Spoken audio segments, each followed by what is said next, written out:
and thanks for your company on TOKPIKSA. Ezekiel Anisi is the youngest parliamentarian ever to be elected into the big house. At just 26 years of age, his election caused a bit of a tantrum to the former MP. However, 26 years of age is seen as a mature age enough. After all, there are no age restrictions. Mickey Cavera has more on his story. Ezekiel Anisi is the son of the first Isipik Premier, late Alex Anisi. Little did he know that he will one day walk in his father's shoes as a politician in parliament. That became a reality when he was declared as the member-elect for Ambunti Drekikir in the Isipik province.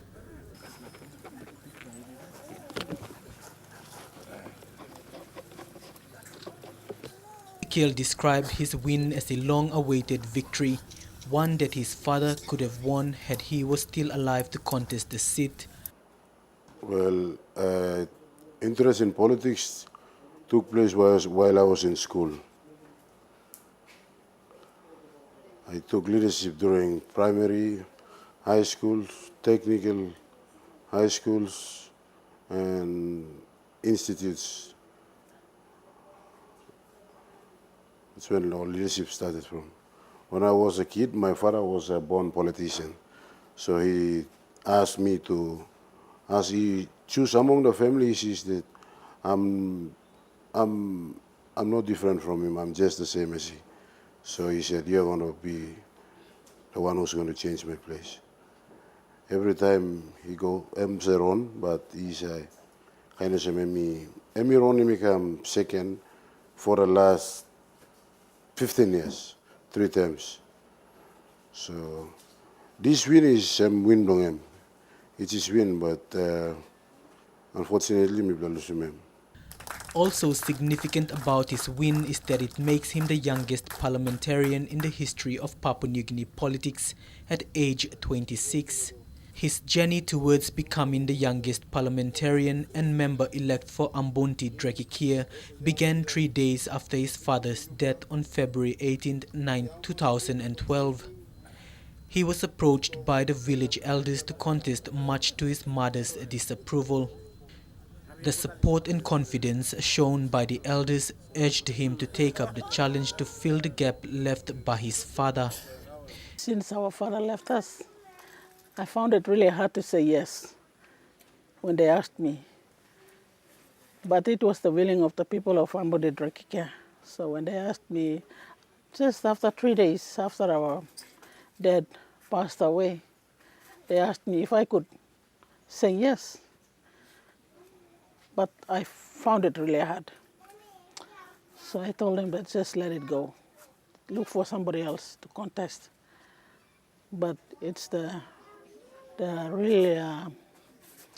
people of Ambunti Drekikir, really the councillors and the chief elders in the village, they really want him to contest, to take his father's place, because he has come this far. We as the family, we spent all our resources for his father to contest this Ambunti Drekikir seat for nearly 20 years. We could have gone well off with our business, our family business, but because his father, he has this talent, and he, as the former premier of Isipik, he really wanted to contest the Ambunti Drekikir seat, so he worked really hard and he used all our resources to go for the national election. So when he passed away, there was no choice. The people really want his son to take his place, so I had to, no matter what, I just say yes, it's okay. Coordinators, campaign coordinators, his Anisi team stood up and told me that, son, you have to take a lead. And I told them that, yes, that's my gift. I didn't hesitate, me no hesitate, me talk, yes, Bamiron. I mean, no hesitate, me talk, give me Baron. Tayo mi ron, tayo mi ron, imi lugimosem. Everything comes in God's direction, because we started off the campaign, political rallies, gatherings with God. That's on my The village, it's in Waringama, where I come from. So we started off at Waringama with all the church elders. So when we started off with God, there's been ups and downs in campaign period, but me plan working one plus something. Me plan stop still. Me plan go with a smooth campaign. We went with honesty, and it was a clean win and a honest win. And I have to thank the people of Ambudi Dregike for that, for their trust, for what they have done.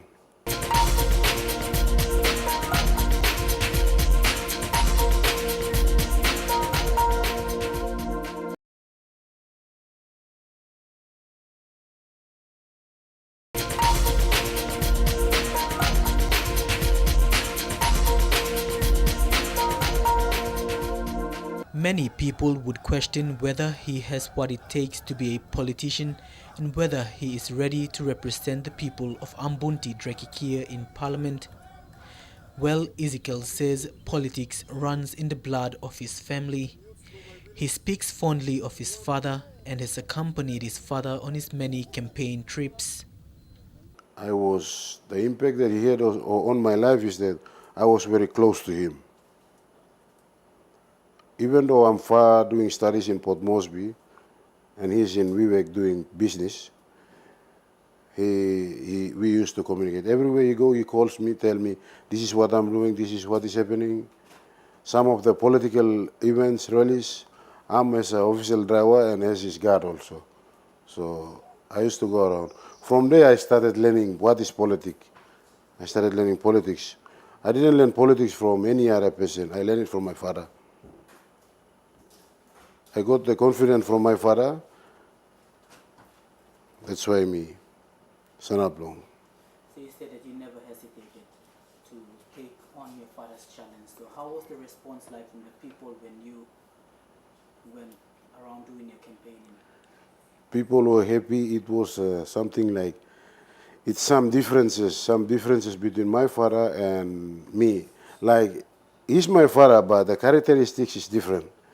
Some of the young people in Ambunti Drekike, they cannot talk to him, but they can talk to me. Even a kid from elementary 2 was working with me to attend one of my rally in Sumul. We came back, it was around 2 or 4 o'clock in the morning. So young people, big to small, I can talk to, and they find easy to talk to me. My father is a politician. He talks well. He's a leader, but he's a hard man also. So we find times really hard. Sometimes people find hard to talk to him by looking just at his face. So some of them gave me this point of view while I was campaigning. During his campaign, he has always told his people that he will not make any promises, but will do his best to provide the goods and services they need. And that will be his #1 priority when he gets into Parliament. Like his father, Ezekiel will be a staunch supporter of the People's Progress Party and hopes to learn a lot from party leader and veteran politician, said Julius Chen. Mr. Anis, you're going into Parliament as the youngest politician. What are your strategies or what are your plans? It may be too early, but what have you got in mind? During my campaign, I didn't tell the people of Amburi Drege of what I'm going to do, but I'm campaigning on the political party policy. It's People's Progressive Party. So I'm just campaigning on my policy. That's the platform that I stand on to campaign during my campaign period. So I didn't do any promises with people, tell them I'm going to do this, do that. No. I cannot promise become anti-promises. So as a youngest politician to go into Parliament, I told my people this, just give me 5 years because I want to deliver. As long as the founding father said Julius is there, I know that Ambudi Drekike is going to change. I'm confident of changing Ambudi Drekike. But I cannot tell and make a promise on what I'm going to do. But I'm going to, they'll see what I'm going to do. And that is what his mother, Mrs. Salome Anisi, wants to see. He's the youngest. And I thought that he wouldn't make it because many of the people in Abuni Drake, they would not trust him.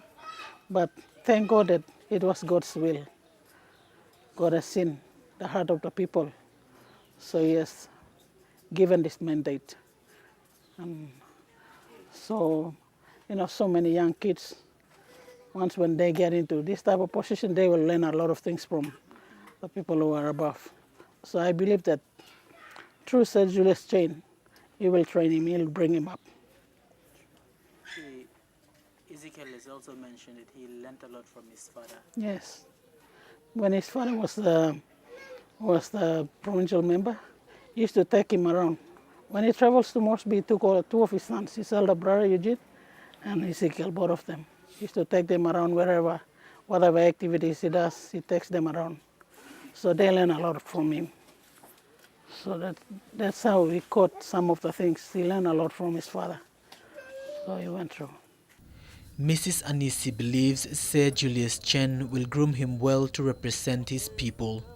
For East Sepik province and its people, it has once again created history, having the longest serving parliamentarian and the youngest parliamentarian.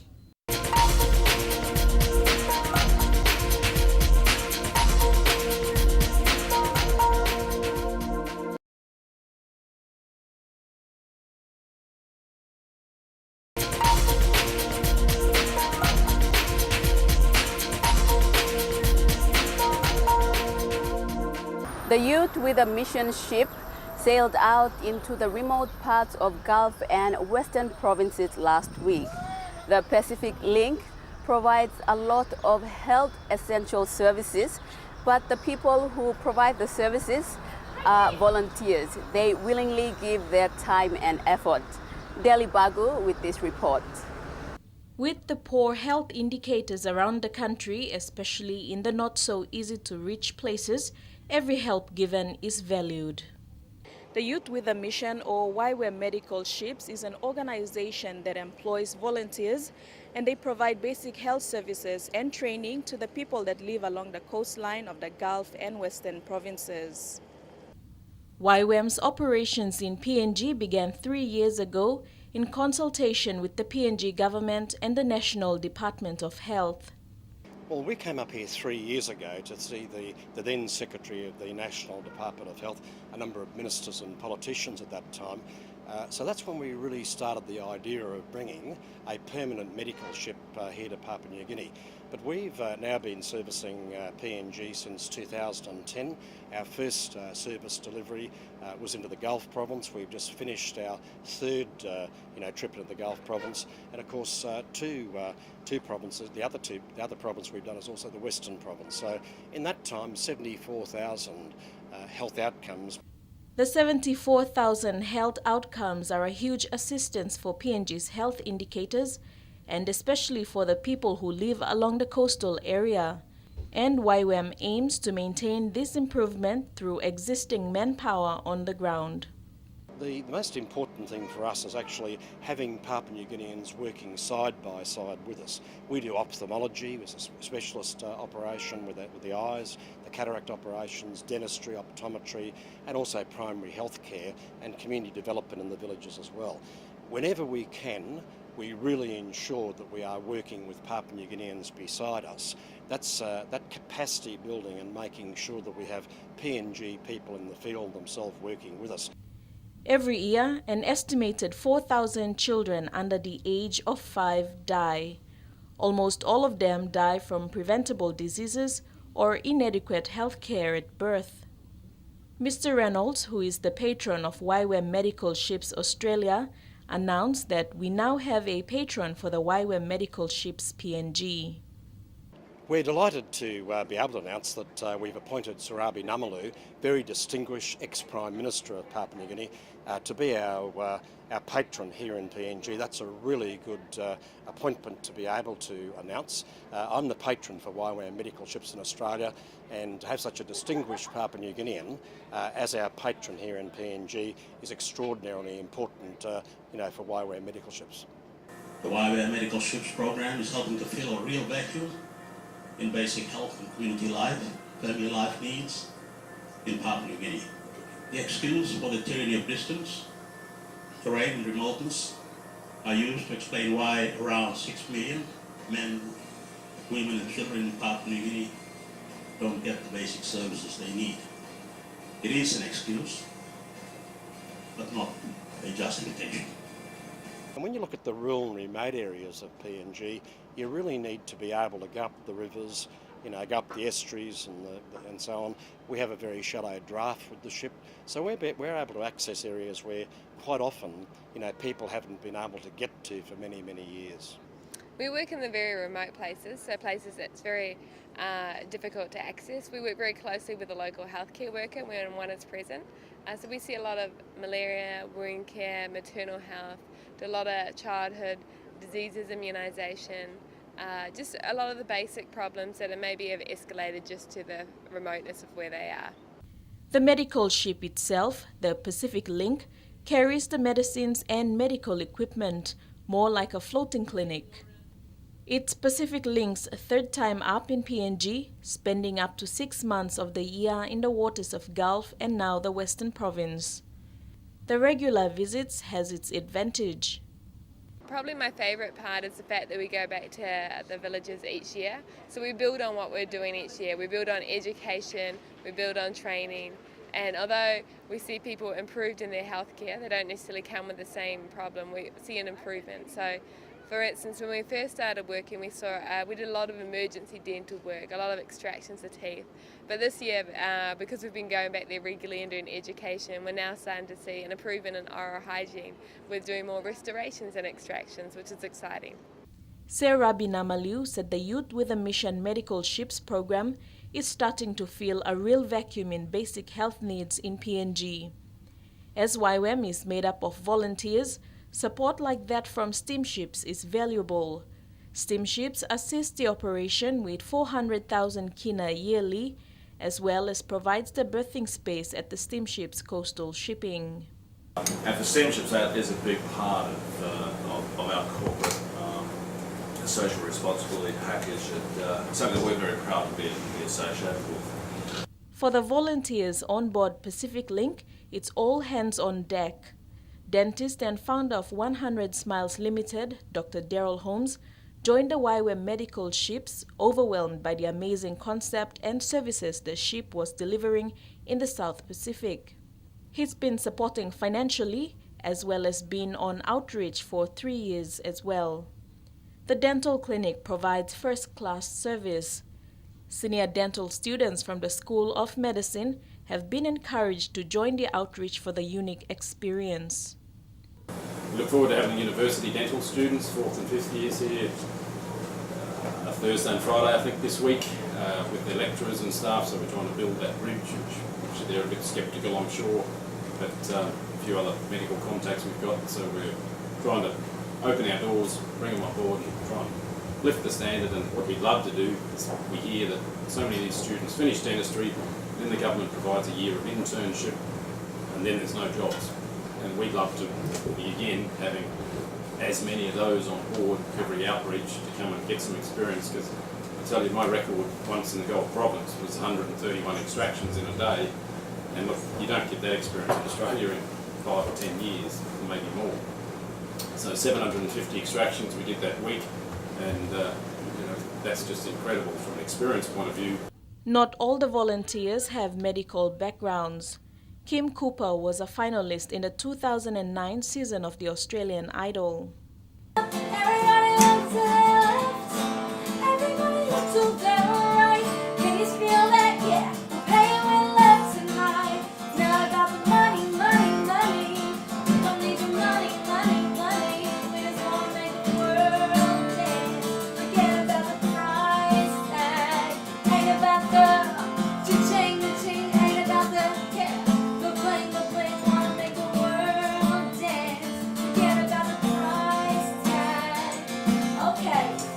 everyone who works on board the YWAM medical ship brings away unique experiences. I think one of the great things about YWAM, Youth with a Mission, it does have a Christian ethical background, and the people of PNG do as well.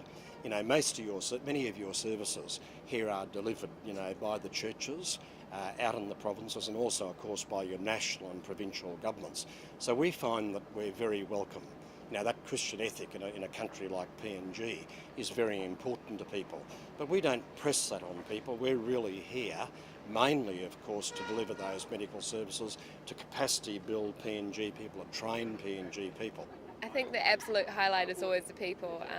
I mean, I've been doing this for a few years now, and not once I've arrived in a village where we haven't been warmly welcomed and when I haven't met the most amazing people. And, you know, they don't have a lot to offer in some ways, but they have so much to offer.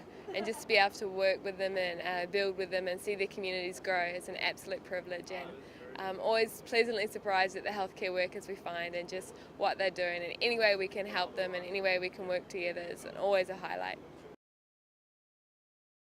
That's been TOKPIKSA for this week. I'm Meredith Kusa. Good night.